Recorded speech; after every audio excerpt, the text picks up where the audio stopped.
Texas Red 1122, keeping the memory alive.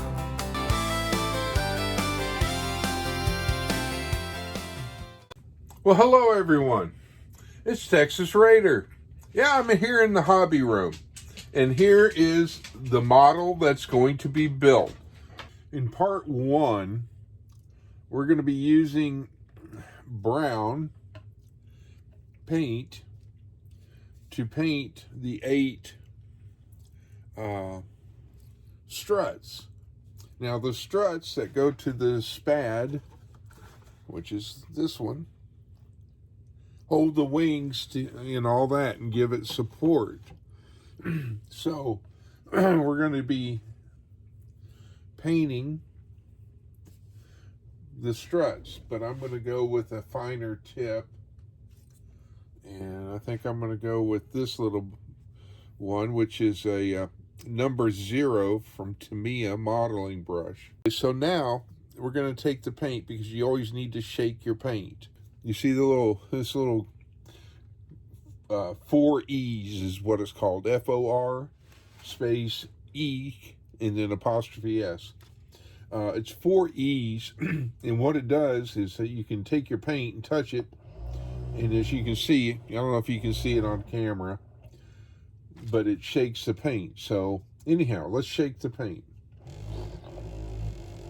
And here we go. And as you can see, it's vibrating. Maybe, hopefully the camera can pick it up.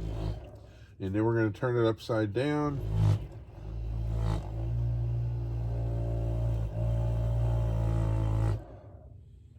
And get it shook up. And then we're going to take our little silicone and put it on the cap and get a grip. And voila, it opens it, because you want to keep your paint separate. One of the most important things you want to do is that when you find that you get your painting done, you want to clean the edge so it doesn't create a seal with paint, and it could allow air in it to dry it out. So we're going to take, let me reach over here and get a little, sorry folks, I wasn't prepared. We're going to get one of these, and we're going to get some paint out of the jar.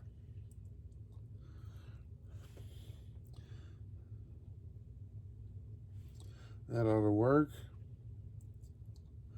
Get the drop off. Then we're going to pour it in here. You want to clean the seal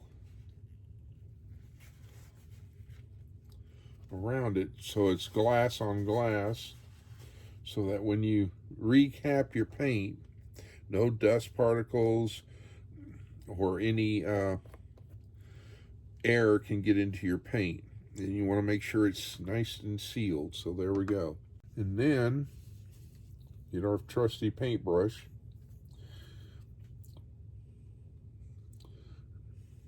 And we're going to commence the painting. All right.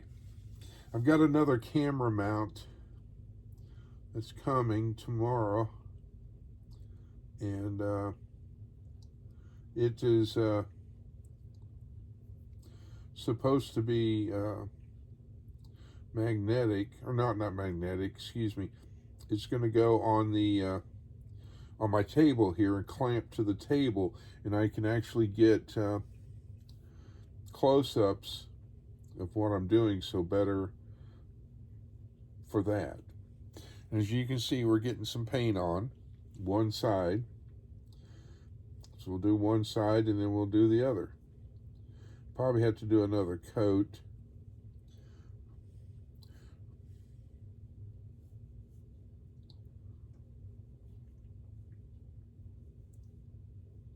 So that and when you're painting, you want to go the same direction, so that in turn it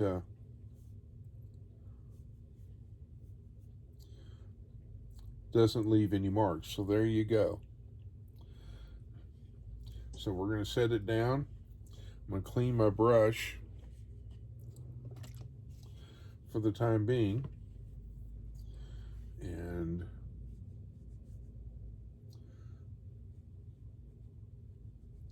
a little spot right there. Anyway, okay, so I use Tamiya, which is right here. Tamiya paints, and this is since this is acrylic paint, we're going to use acrylic thinner to clean the brush. And again, let me get this here. I love these little measuring cups. They've got measurements, you know, tablespoons, ounces. They're great. You don't need a lot. You just get a little bit in your cup.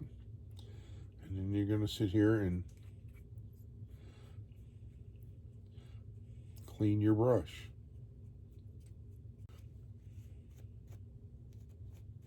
So there you go. You never want to, when you get done with your paintbrush for the cleaning, you don't want to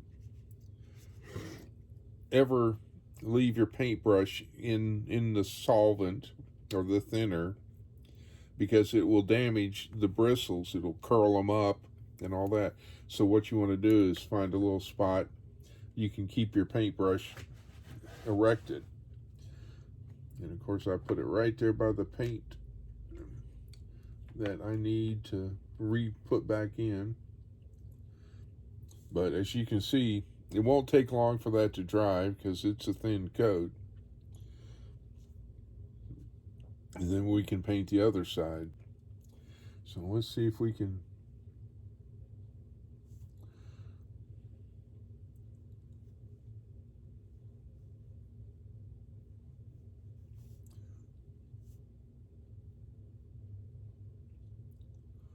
get the other side done.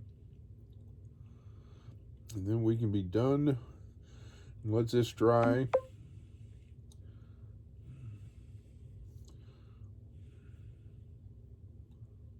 And have it finished. All right, so both sides are painted of the struts. So what we're going to do, and I didn't get that out, our little stand that I have to hold the painted surfaces. And I'm going to put a little bit more in here just to make sure my brush is good, nice and clean, so that when I get ready to paint the next set,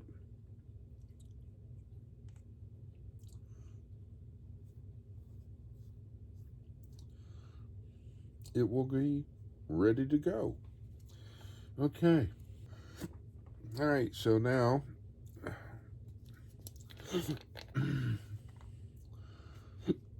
we'll pour the other paint back in. And I've got the hiccups. Okay.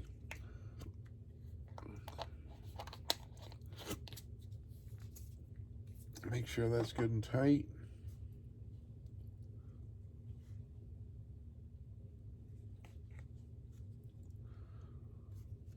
We can call it done for that step. We're going to let those dry for a couple hours. So I'll catch you back. And for the next part. Talk to you later. Good afternoon, everyone. Texas Raider. And we're starting to build the SPAD 13C.1 airplane. It was a World War I airplane, and it's a better aircraft for the time.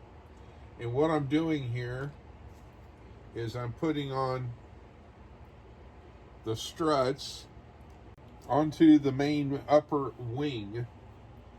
And what that does is gives it support between the two wings. And it was said that the upper wing of previous aircraft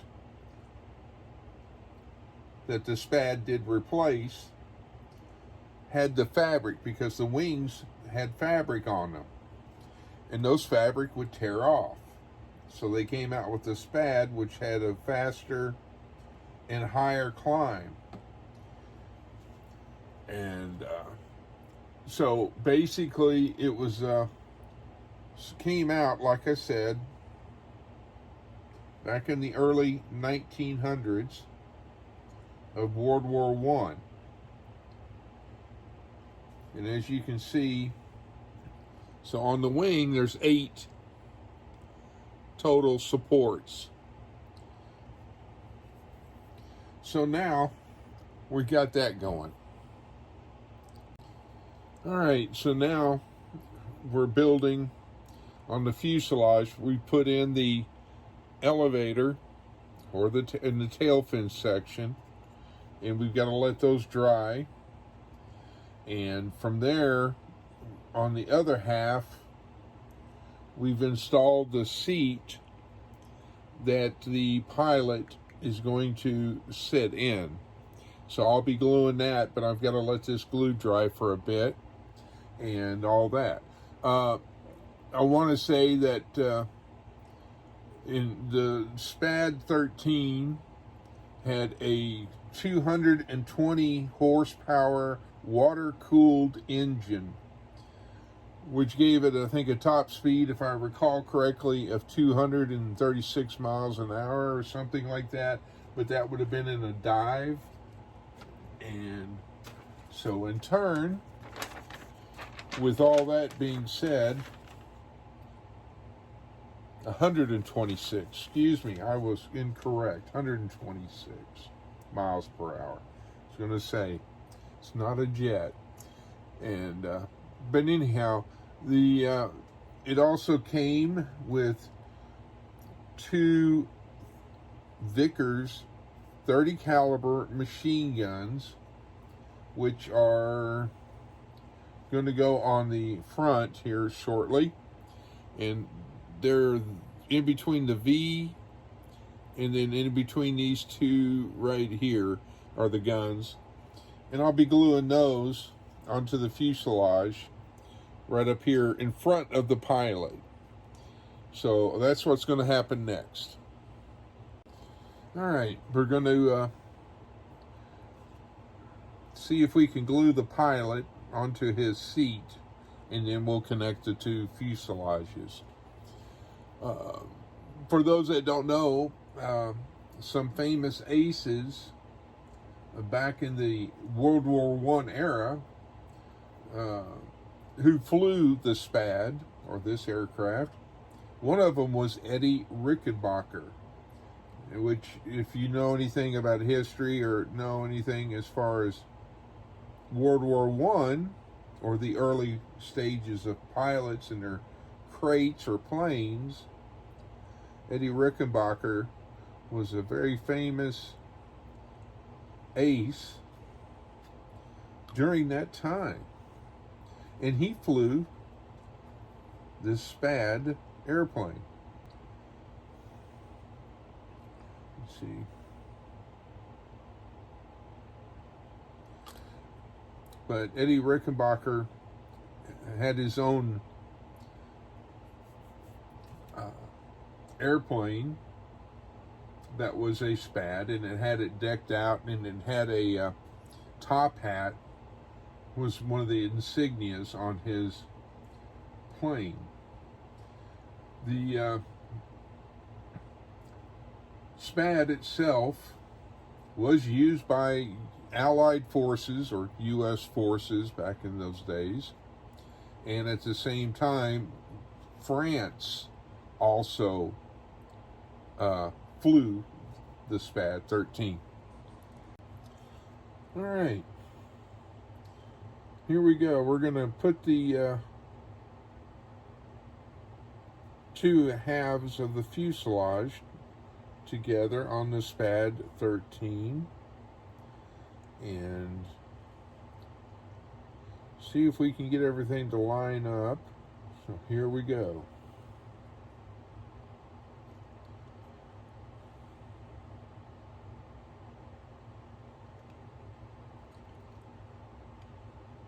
So the next step on the SPAD is that you've got to have landing gear.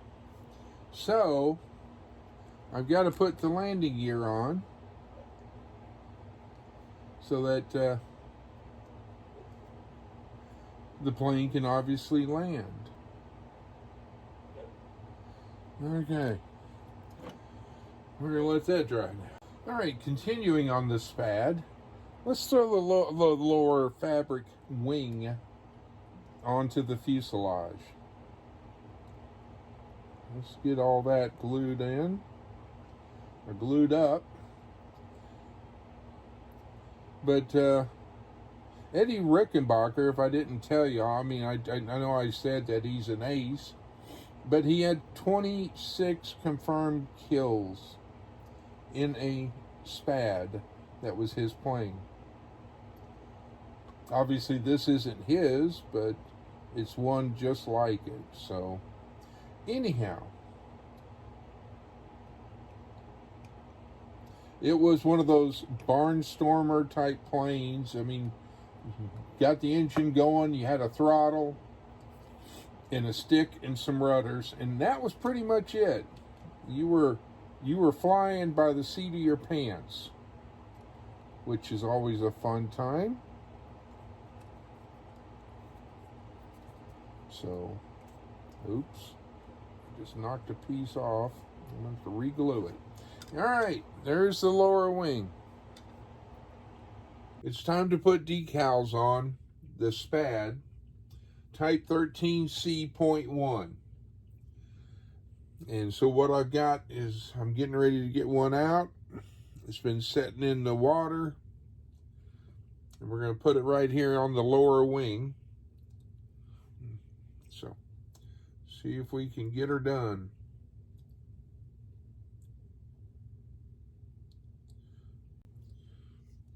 And there we go. There you go, now you can see them. And then on the top wing, I've got those on. And we got a little bit more to go. All right, now we're going to put on the decals on the tail fins. And just for some more history, they produced a total of 8,472 SPAD 13C.1. And after World War I, they in turn sold these to civilian and to the military. So not only were they used in the military, but also in civilian world. And we're going to get the other side of the tail, the left side. So we're going to get this one off and apply it.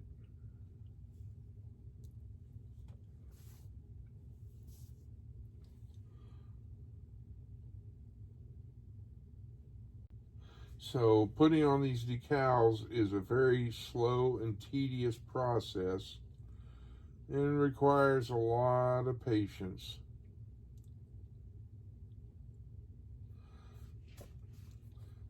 And plus these are some old decals because I purchased this off of eBay.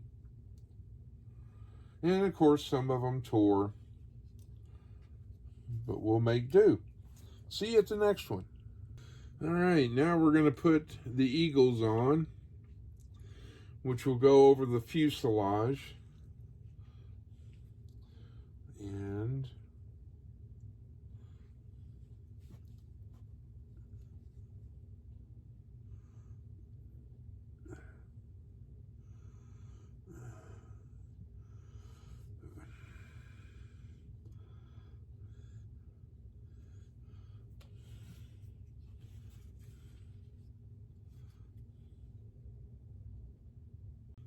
all right, now we're going to put a small number 8 which was the division that they were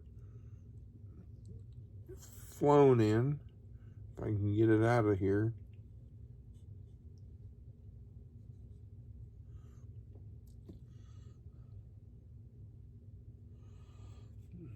It is small.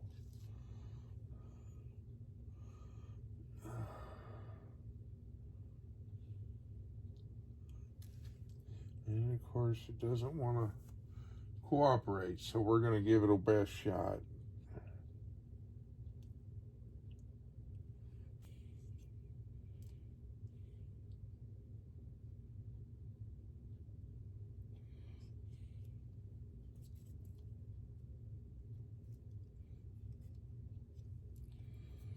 And now, there we go. Well, ladies and gentlemen, I did the best I could. The decals are definitely old, and some I could not use because they tore. So here's the SPAD 13C, and there's the right side.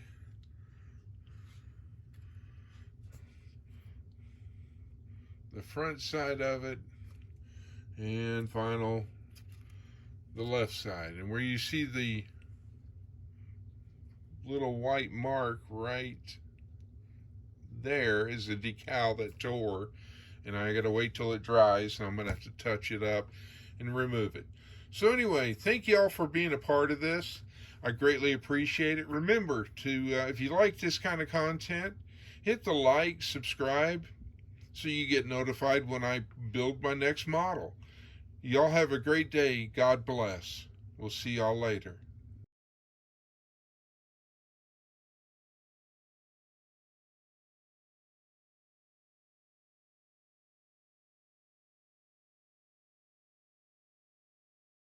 Badge on the shelf, dusted with time. The past is a river, it don't run in a line. Boots hit the dirt with a brand new stride. Texas Red